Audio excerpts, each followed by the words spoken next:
He had a sort of Washington salon, some members of Congress, a whole bunch of journalist friends, and she charmed everybody.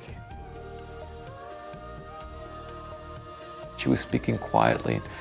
Everyone would sort of lean forward because she was enrapturing. She would say what she thought, and people would come out of meetings with her saying, my God, I can't believe that she said that. But it served her well because people began to trust her. She also used her contacts in the Arab world. Libya, for instance, she had this ability to live in both worlds. On December 27, 2007, the political career and life of Benazir Bhutto ended when she was assassinated outside a rally in Rawalpindi, Pakistan.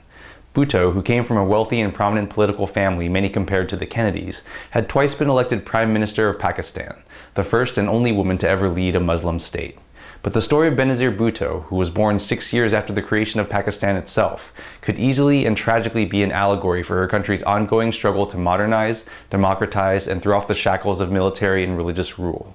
The comprehensive, captivating documentary Bhutto attempts to tell that epic tale. Benazir began her political education early as the eldest child of Zulfikar Ali Bhutto, who founded the populist Pakistan People's Party and was elected Pakistan's fourth president in 1971 and prime minister in 1973. A sharp dresser who attended college in California, Zulfikar symbolized the modern face of Pakistan, and it was he who decided that Benazir would not wear the burqa and made the controversial decision that she, not his oldest son, would carry on his political legacy.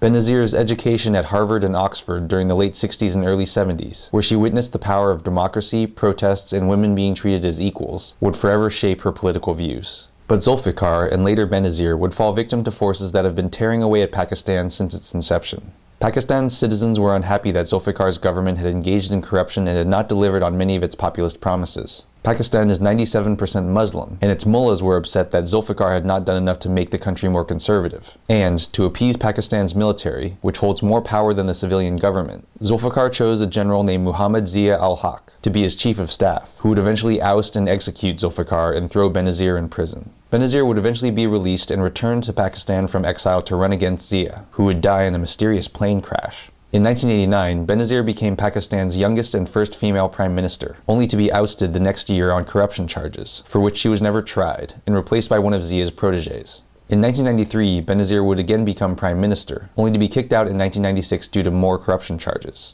As several people in the film attest, these charges were almost certainly invented by Pakistan's Inner Services Intelligence, or ISI, an ultra-powerful wing of the military described as a combination of the CIA, the NSA, and the Pentagon, which never liked Benazir's more liberal and secular agenda and bristled at having to take orders from a woman. Benazir would spend most of the early 2000s in exile, only to return to Pakistan in 2007 to challenge the rule of military strongman and American, quote, ally Pervez Musharraf. It was there that she was assassinated in an attack that was at the very least covered up by the Musharraf government, and was probably committed by a combination of the government, the ISI, or Islamic fundamentalists, many of whom were on government or military payrolls funded by US aid money.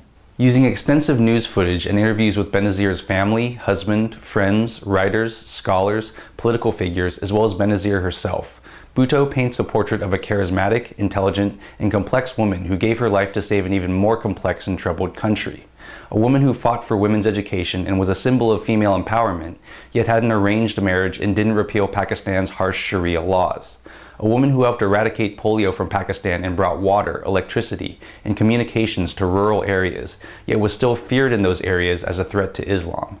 A woman who had to take on dangerous opponents from the military and the mosques, but also had to fight family members, including her brother, whose murder some claim was orchestrated by her followers. As the world watches in fear as Pakistan moves closer to nuclear-armed chaos, Bhutto leaves one with the queasy feeling that the forces that doomed Benazir Bhutto and her moderate platform will also doom Pakistan, and maybe some other unlucky nations with it. I'm Jonathan Kim, and this is a ReThink Review.